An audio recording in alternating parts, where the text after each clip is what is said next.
13.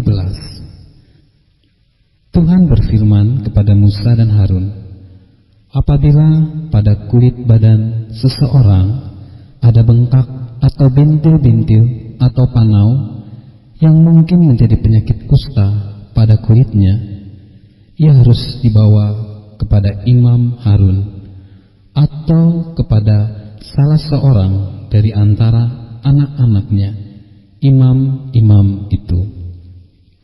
Imam haruslah memeriksa penyakit pada kulit itu, dan kalau bulu di tempat penyakit itu sudah berubah menjadi putih dan penyakit itu kelihatan lebih dalam dari kulit, maka itu penyakit kusta.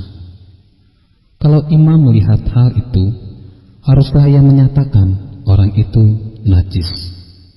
Tetapi jikalau yang ada pada kulitnya itu hanya panau putih dan tidak kelihatan lebih dalam dari kulit, dan bulunya tidak berubah menjadi putih, imam harus mengurung orang itu 7 hari lamanya.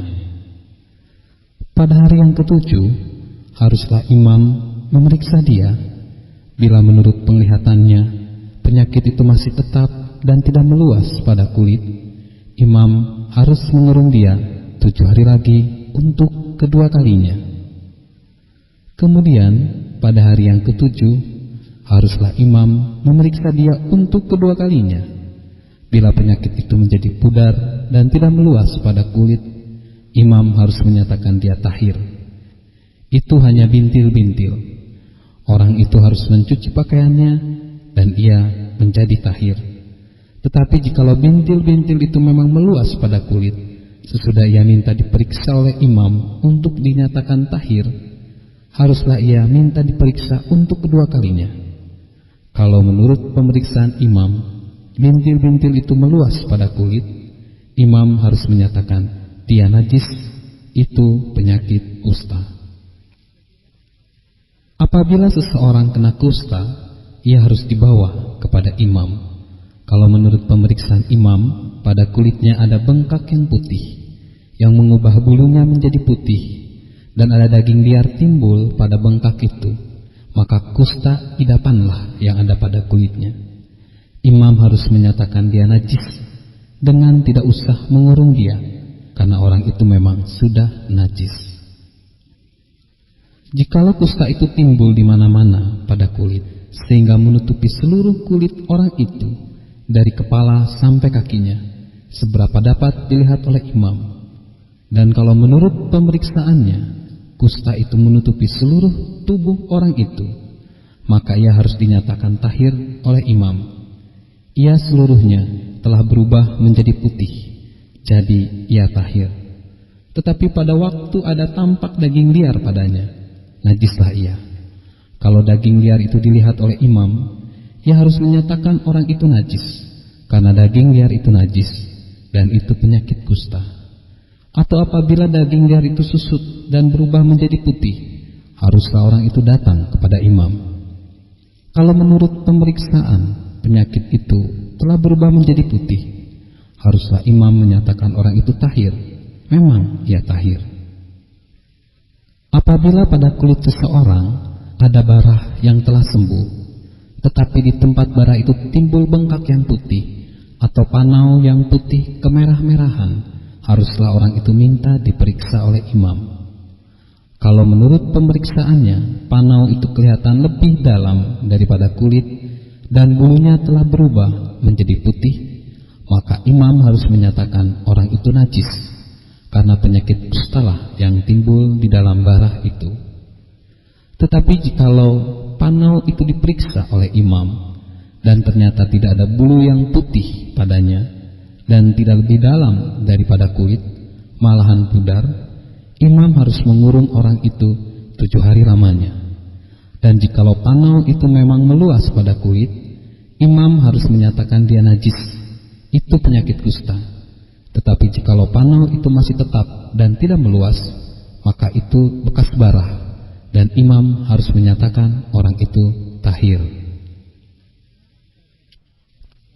Atau apabila pada kulit seseorang ada lecur karena api, dan daging liar yang timbul pada lecur itu menjadi panau yang putih kemerah-merahan atau putih, maka imam harus memeriksa panau itu.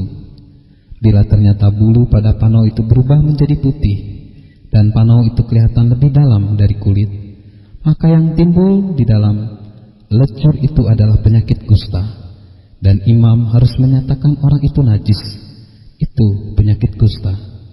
Tetapi jikalau menurut pemeriksaannya tidak ada pada panau itu bulu yang putih, dan panau itu tidak lebih dalam daripada kulit, malahan pudar, imam harus mengurung orang itu 7 hari lamanya. Pada hari yang ke-7, imam harus memeriksa lagi dia. Jikalau panau itu memang meluas pada kulit, maka haruslah imam menyatakan dia najis. Itu penyakit kusta. Tetapi jikalau panau itu masih tetap dan tidak meluas pada kulit, malahan pudar, maka itu bengkak lecur, dan imam harus menyatakan dia tahir, sebab itu bekas lecur. Apabila seorang laki-laki atau perempuan mendapat penyakit pada kepala atau pada janggut, imam harus memeriksa penyakit itu. Bila itu kelihatan lebih dalam dari kulit dan ada padanya rambut halus yang kuning, maka imam harus menyatakan orang itu najis, karena itu kudis kepala, yakni kusta kepala atau kusta janggut. Dan apabila menurut pemeriksaannya penyakit kudis itu tidak kelihatan lebih dalam dari kulit dan tidak ada padanya rambut yang hitam, maka imam harus mengurung orang yang kena penyakit kudis itu 7 hari lamanya. Pada hari yang ke-7, imam harus memeriksa penyakit itu. Bila ternyata kudis itu tidak meluas dan tidak ada rambut yang kuning padanya, dan kudis itu tidak kelihatan lebih dalam dari kulit, maka orang itu harus bercukur. Hanya tempat kudis itu tidak boleh dicukurnya.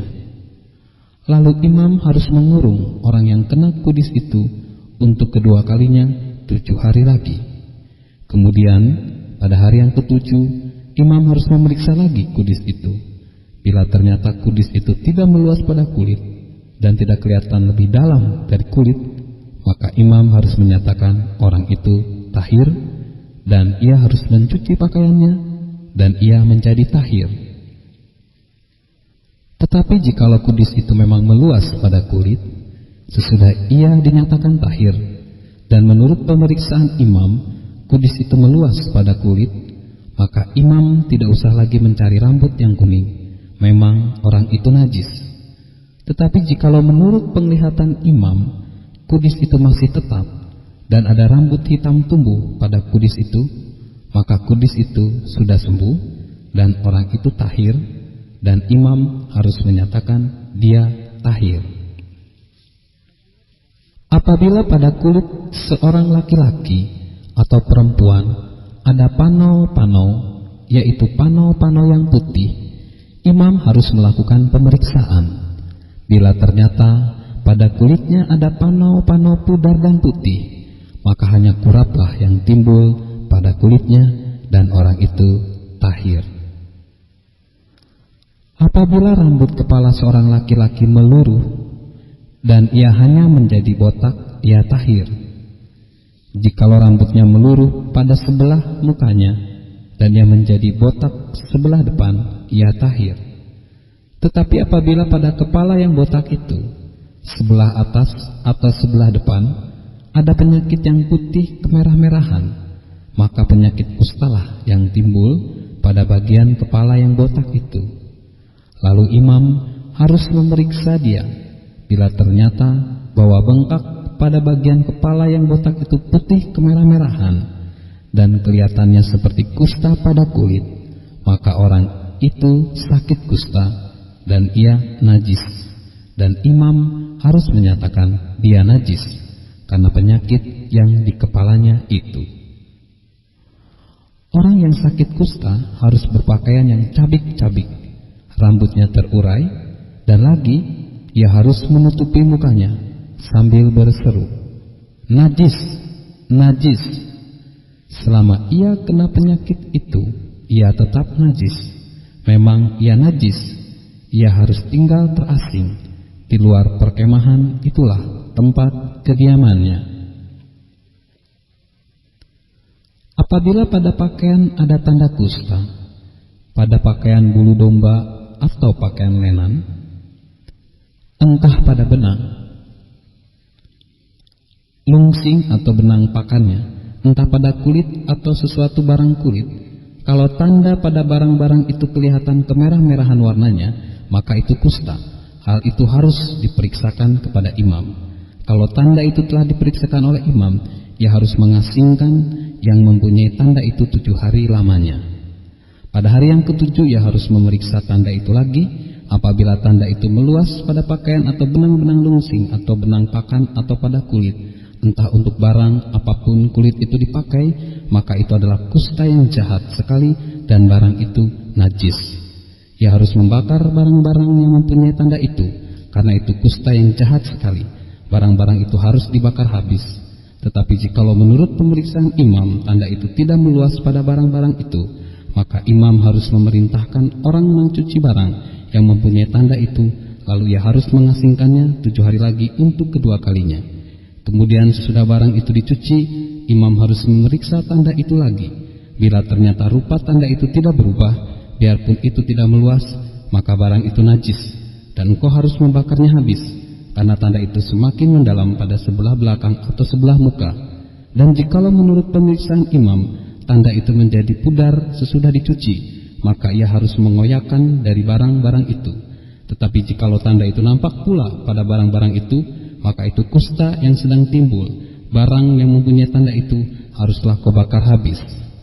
Tetapi barang-barang yang telah kau cuci sehingga tanda itu lenyap daripadanya, haruslah dicuci untuk kedua kalinya, barulah menjadi tahir. Itulah hukum tentang kusta yang ada pada pakaian bulu domba atau lenan, atau pada benang lungsing, atau pada benang-benang pakan, atau pada setiap barang kulit, untuk menyatakan tahir atau najisnya.